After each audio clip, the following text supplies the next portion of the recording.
That TRASHINFO file is a Linux trash metadata record. It remembers exactly where a deleted file came from and when it was sent to the trash, enabling restoration. I'm Evan Brooks, Certified Support Engineer, and I'll help you understand or manage these trash system files. The simplest approach is coming.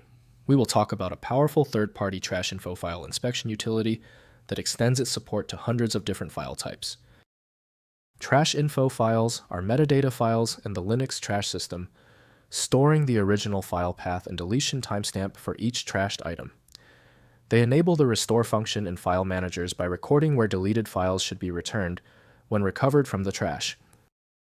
Linux TRASHINFO files use a simple INI-like text format with a trash information header section containing path with the URL-encoded original file path and deletion date with an ISO 8601 timestamp.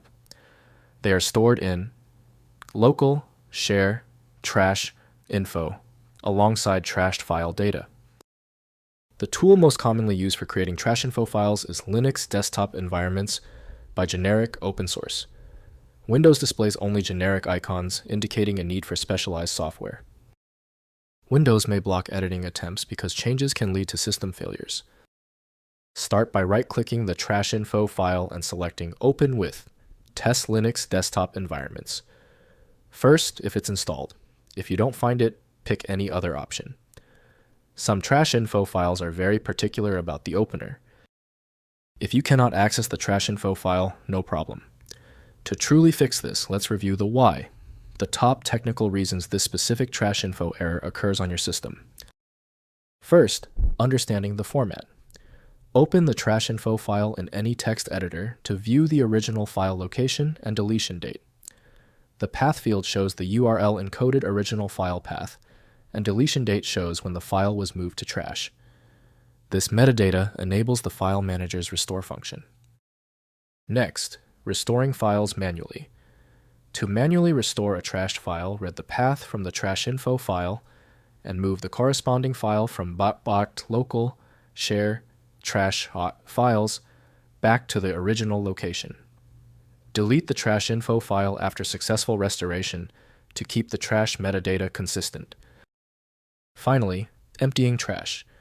Delete all files in harks.local, share, trash, files, and /local, share, trash, info to empty the trash completely. Use your file manager's empty trash function for a simpler approach. Regularly empty the trash to reclaim disk space consumed by deleted files and their metadata. If compatibility checks failed, it is likely because the file extension name is shared by different developers for unrelated formats, causing your PC to use the wrong reading language. This professional-grade approach allows the software to analyze the file autonomously, which can offer a significantly higher chance of success for stubborn or non-standard formats. Takeaway. The inability of Windows and 7-zip to open the file suggests a unique format signature. FileMagick is the comprehensive solution built to handle these exceptions. Find it at FileMagick. If you know someone else struggling with this file, please share this video. A like and subscribe goes a long way.